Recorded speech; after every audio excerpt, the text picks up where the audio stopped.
이어지기를 원합니다.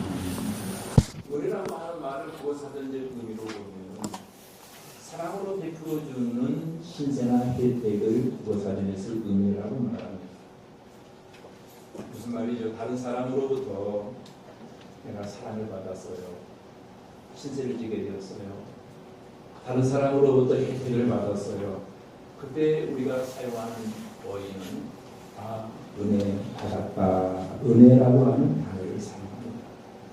그런데 성경에서 말하는 이 은혜라고 하는 말은 히브리어로 헨이라고 하는 단어를 쓰고 있습니다. 이 헨이라고 하는 단어의 의미는 구부린다라고 하는 의미를 가지고 있습니다. 구부린다. 무슨 말인가 하면은 즉 위에서 아래로 베풀어주는 호의를 말할 때 헨이라고 하는 단어를 씁니다. 이걸 조금 더 쉽게 바꾸어 말하면은 윗사람이 아랫사람에게 베풀어주는 친절이나 호의를 말할 때 헨이라고 하는 단어를 쓴다는 것. 그리고 헬라어로는 은혜라고 하는 말을 카리스마라고 하는 단어를 쓰고 있습니다.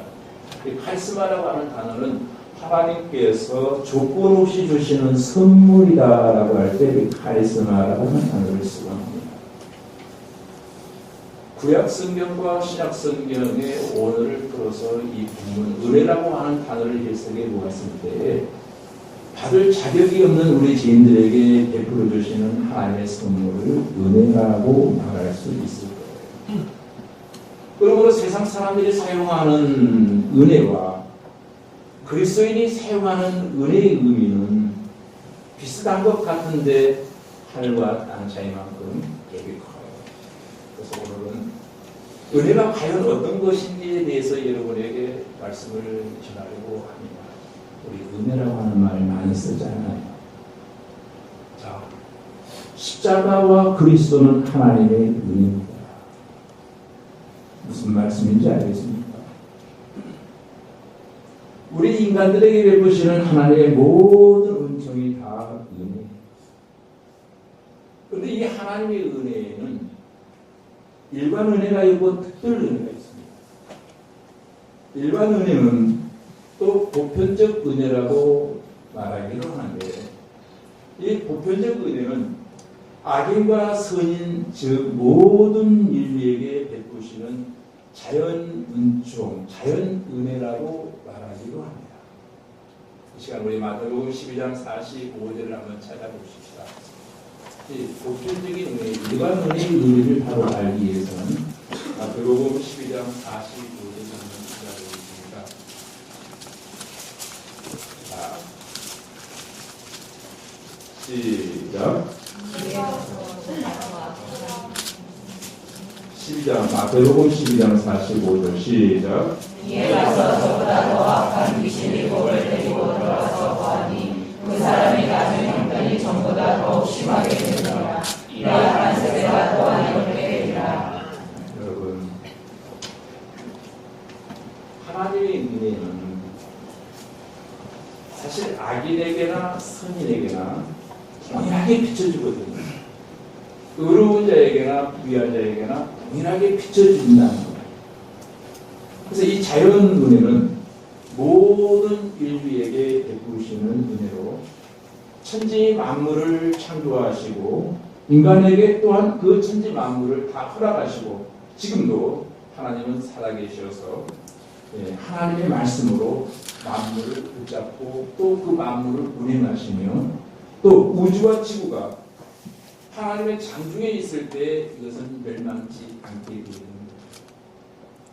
그러기 위해서 이 하나님의 은혜라고 하는 것은 돈으로 살 수 없는 그 가치를 계산할 수가 없는 거예요. 물과 해, 또 공기를 값으로 정할 수 없을 만큼 아주 귀중하다는 거예요. 왜냐하면 이런 것이 없으면 사람은 살아갈 수가 없어요. 우리의 육신의 생명을 유지하기 위해서 주어진 하나님의 선물인 이것을 우리가 보편적인 은혜라고 말합니다. 보편적인 은혜는 예수 믿는 사람이나 안 믿는 사람이나 악인이나 선인이나 모두가 동일하게 누리게 되어지는 이것을 일반 은총 내지는 보편적 은총이라고 말합니다. 또 다른 은혜가 하나 있는데 그것을 특별 은혜라고 말합니다. 특별 은혜는 바로 말씀이신 예수 그리스도이십니다. 하나님께서 타락한 인간을 구속하시기 위해서 특별히 창세전부터 그리스도를 준비하셨는데 이것이 하나님의 특별 은혜입니다. 그래서 디모데후서 1장 9절에 보면은 하나님이 우리를 구원하사 거룩하신 소명으로 부르심은 우리의 행위대로 하심이 아니요 오직 자기의 뜻과 영원전부터 그리스도 예수 안에서 우리에게 주신 은혜대로 하심이다라고 했습니다. 이것이 놀라운 하나님의 은혜예요. 창세전에 예정하신 인간을 구원하시기 위해서 예수님을 세상에 보내신 것이 하나님의 은혜입니다. 그래서 요한복음 1장 1절에 보면 태초에 말씀이 계셨는데 라고 말합니다. 그런데 이 말씀이 뭐예요? 하나님이십니다. 그리고 나서 14절에 보면은 말씀이신 하나님이 인간의 몸을 입으시고 성육신 하셨는데 이것이 바로 하나님의 은혜입니다. 그래서 우리가 요한복음 1장 14절로 17절에 보면 한번 같이 읽어보죠. 14절로 17절까지 한번 읽어보겠습니다. 요한복음 1장 14절로 17절까지 있습니다. 시작. 말씀이 주신 대로 우리 가운데 거하시되 우리가 그의 영광을 보니 아버지의 독생자의 영광이요 은혜와 진리가 충만하더라. 요한이 그에 대하여 충만하여 외쳐 이르되 내가 전에 말하기를 내 뒤에 오시는 이가 나보다 앞선 것은 나보다 먼저 계시니라 한 것이 이 사람을 가리킴이라 하니라. 우리가 다 그의 충만한 데서 받으니 은혜 위에 은혜로라. 율법은 모세로 말미암아 주어진 것이요 은혜와 진리는 예수 그리스도로 말미암아 온 것이라. 아멘. 무슨 말씀이죠? 예수님께서 창세전에 인간을 구원하시기 위해 세우신 하나님의 은혜를 이루어드리기 위해서 독생자 예수님께서 하나님의 은혜를 가지고 세상에 강림하셨다는 거예요. 인간의 옷을 입고 친히 오셨다는 겁니다. 예수님 자신이 바로 하나님의 은혜입니다. 우리 죄인들에게 베푸시는 하나님의 사랑과 그 은혜의 결정체가 바로 예수 그리스도였습니다. 이 하나님의 은혜가 완벽하게 성취되어진 장소가 바로 십자가. 하나님께서 우리에게 은혜를 베푸심으로 독생자 예수 그리스도를 세상에 보내주시고 그 십자가에서 생명을 내어주심으로 자기의 사명을 감당하십니다. 이게 예수님이 이 땅에 오신 사명입니다. 그리고 그 인생의 마무리가 십자가로 마무리되어지면서 이 땅에 자기의 죄로 말미암아 죽어 마땅한 인생들에게 구원을 선물로 주신 거예요. 그래서 바울은 그리스도는 바로 하나님의 은혜요, 그리스도는 바로 하나님의 선물이다 라고 말합니다. 다시 한번 로마서 5장 15절로 17절 한번 같이 읽어보죠. 로마서 5장 15절로 17절입니다.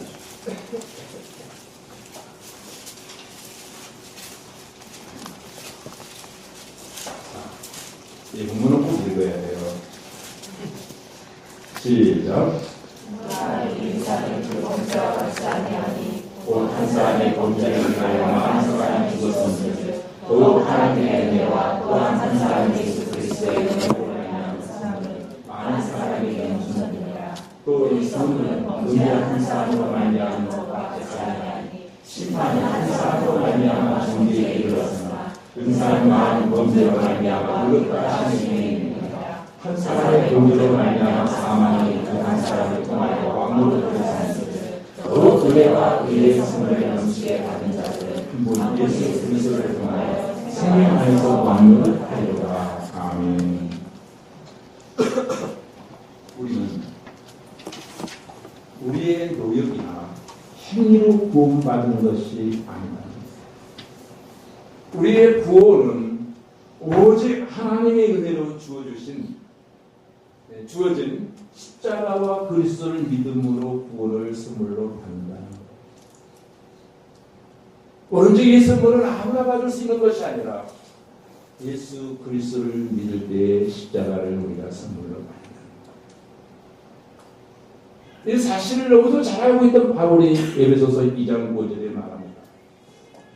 허물과 죄로 죽은 우리를 그리스도와 함께 살리셨고 너희는 은혜로 구원을 받은 것이니라. 그래서 2장 8절에 계속 강조하기를 너희는 그 은혜에 의하여 믿음으로 말미암아 구원을 받았으니 이것은 너희에게서 난 것이 아니요 하나님의 선물이라. 아멘. 우리의 구원이 하나님의 선물입니다. 주님께서 우리 죄인들의 죄의 문제를 해결해 주심으로 은혜를 베푸시기 위해서 죽고 부활하셨다라고 하는 것이 은혜요 복음이요 그것이 하나님의 선물. 오늘 고린도전서 15장 3절에 보니까 내가 받은 것을 먼저 너희에게 전하였노니 이는 성경대로 그리스도께서 우리의 죄를 위하여 죽으셨다 하고 있습니다. 오늘 예배하는 저와 여러분도 다 죄인입니다. 죄인인데 우리는 착각합니다. 그래 내가 선한 일을 많이 했으니까 그래도 나는 조금 착한 사람이야 라고 생각합니다. 그러나 우리가 큰 죄를 지지 않았을지는 몰라도 우리 다 죄인이라고 하는 사실에는 변함이 없습니다. 요한일서 1장 8절에 보면은 만일 우리가 죄 없다 하면 스스로 속이고 또 진리가 우리 안에 있지 아니할 것이죠.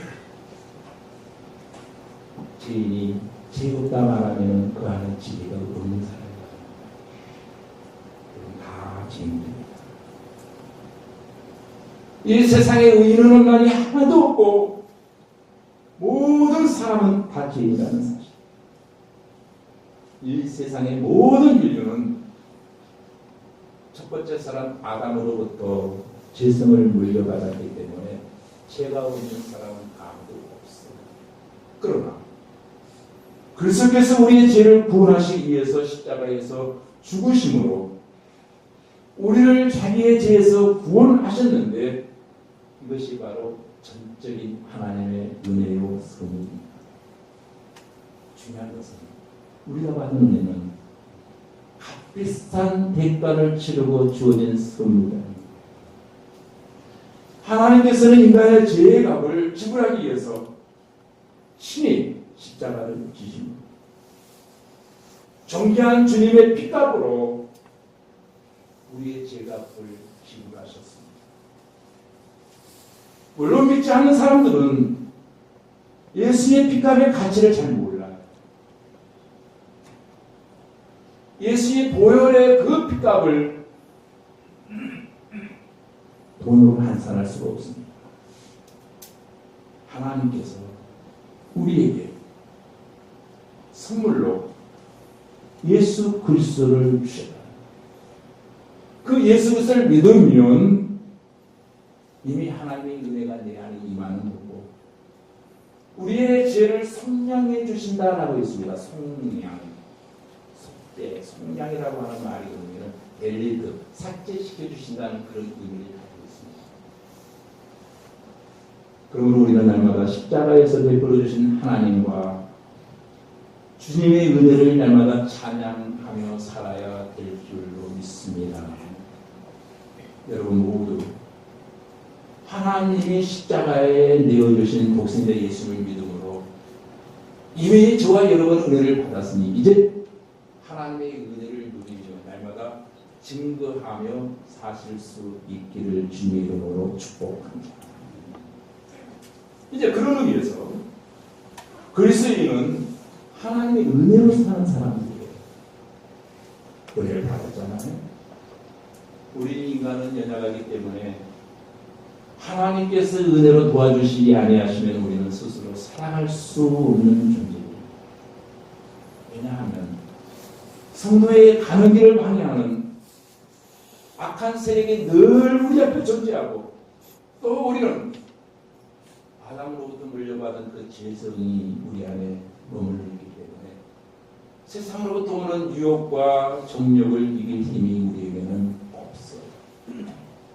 그래서 주님께서 우리의 연약함을 아시고 우리에게 한 가지 기도를 가르쳐 주시잖아요. 우리가 시험에 들지 말게 하옵시고 악에서 지켜주시기를 기도하라 하셨습니다. 이렇게 기도하면 하나님께서 도와주시고 세상의 제약에서도 날마다 승리하는 역사가 일어날 줄로 믿습니다. 하나님의 은혜로 구원받은 하나님의 자녀들은 은혜로 살아가는데, 은혜로 산다고 하는 말이 뭡니까?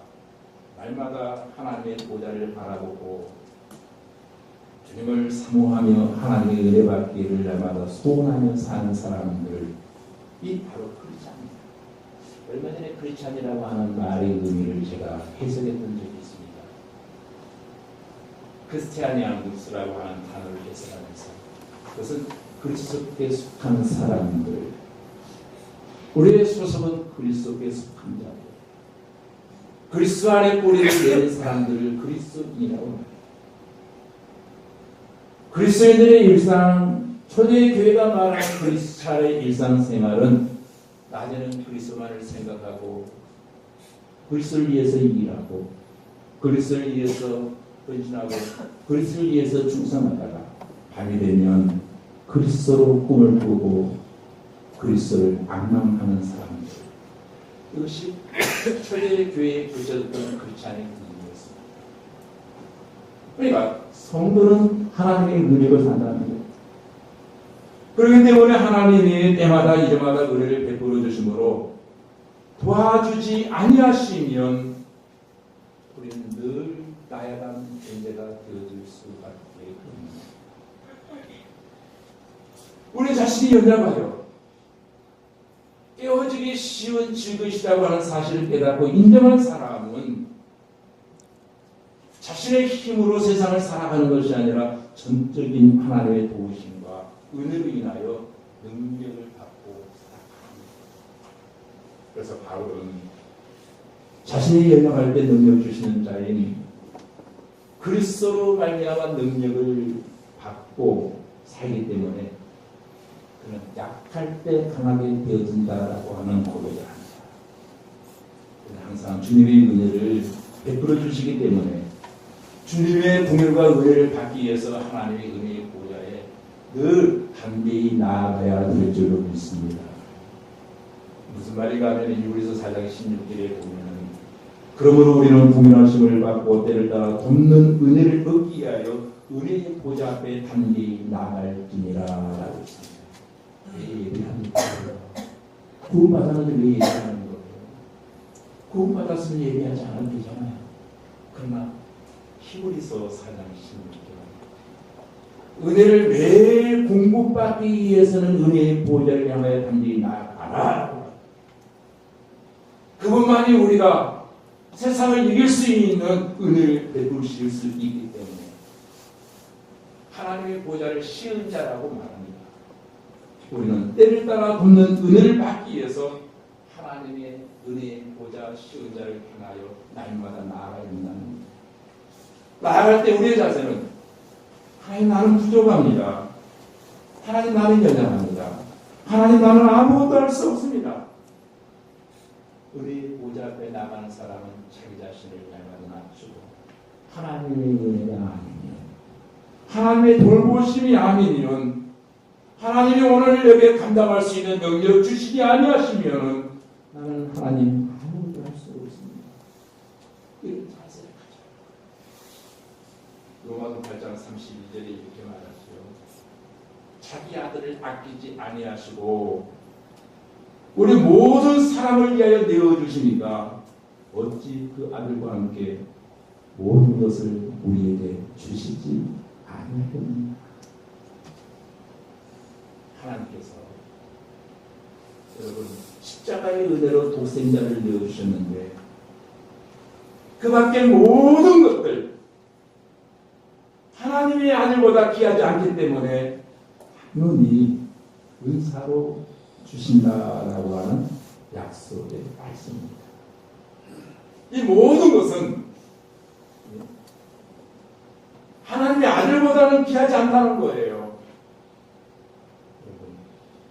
예수님을 십자가에 내어주신 하나님의 은혜를 믿고 오늘 내가 경험하고 당하고 있는 현실의 문제도 반드시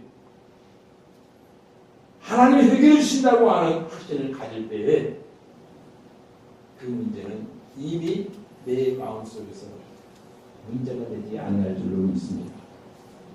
여러분 모두 항상 주님께서 베푸시는 은혜를 받기 위해서 주님의 보혈의 공로를 의지하고 하나님의 보좌에 겸손히 나아가 하나님의 은혜를 받으심으로 복된 삶을 살아가실 수 있기를 축복합니다. 그리고 그리스도인은 하나님의 은혜로 사명을 감당하는 사람들이에요. 오늘 읽었던 본문 9절로 10절을 한번 같이 읽어보십시다. 15장 9절로 10절입니다. 시작.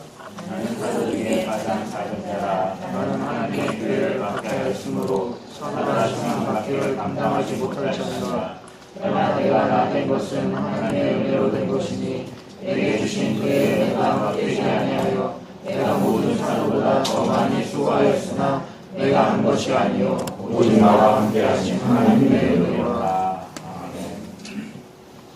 겸손한 모습으로 자신의 신앙을 고백하는 바울 사도의 모습을 우리는 읽겠습니다. 이 고백 속에서 우리가 깨달을 수 있는 것이 뭐예요? 바울은 사도라 칭함을 받게 되었다고 하는 사실 하나 앞에 이게 얼마나 하나님의 큰 은혜인지, 그 하나님의 은혜 앞에 사도라 칭함을 받을 수 있도록 인도해 주신 그 하나님의 은혜 앞에 그는 지금 감격하고 감사하고 있습니다. 바울이 이렇게 겸손하게 자신을 낮추며 하나님의 은혜를 말할 수밖에 없는 이유가 뭐예요? 자신의 고백처럼 그리스도 안에 오기까지, 그리스도를 믿기 전까지 사도나 칭함을 받지 못할 충동들을 너무 많이 있다. 예수님께서 부활 승천하신 이후에 기독교회를 박해하는 일에 누구보다도 앞장섰던 사람. 야고보 사도의 순교와 함께 엄청난 핍박이 예루살렘에 시작이 되어집니다. 그런데 그 핍박과 박해의 중심에는 항상 누가 있었어요? 사도 바울이 있었어요. 그럼 그가 사도가 되어진 거예요. 사도는 아무나 될 수 없잖아요. 사도라고 하는 칭함은 오직 예수님의 12 제자들에게만 해당되어지는 존귀한 칭호였습니다. 그런데 바울이 아파서 사도가 되어서 주님의 일을 하게 된다고 하는 것, 생각하면 생각할수록 감동이에요. 너무 큰 은혜예요.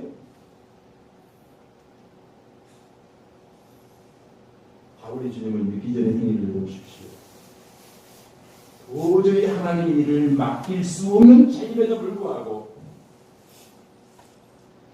주님께서 은혜를 베풀어 주심으로 주의 일을 맡겨주신 것이 바로 바울에게 있어서는 엄청난 은혜입니다. 주님은 오늘 저와 여러분에게 여러 가지 직임을 맡기셨습니다. 그 직임 앞에 사도 바울의 간격이 우리에게 있어야 된다. 하나님의 은혜로 있을 때 없는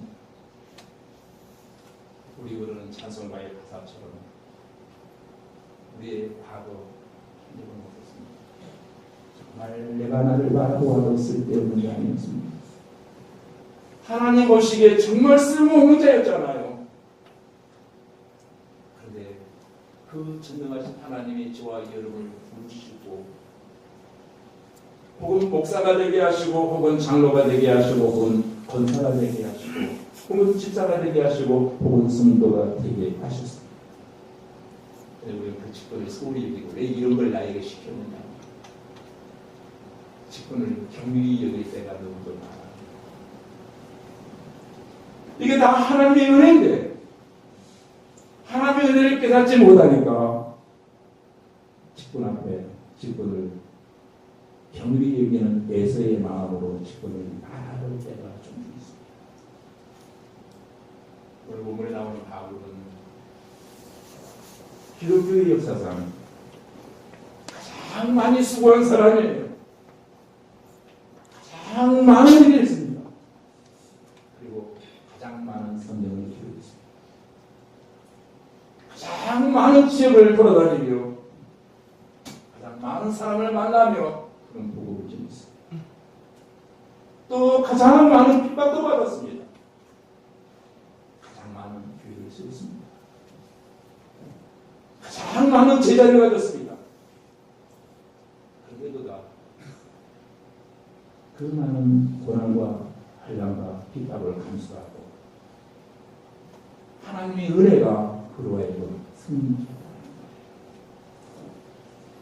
가장 열정적인 인물이었고 가장 능력이 많은 인물이었고 가장 충직스러운 하나님의 사람이었고 가장 효율적으로 하나님의 일을 감당하는 정말 바울에게는 어떤 미사여구 어떤 수식어를 갖다 붙여도 잘 어울리는 그런 사람이니 분명합니다.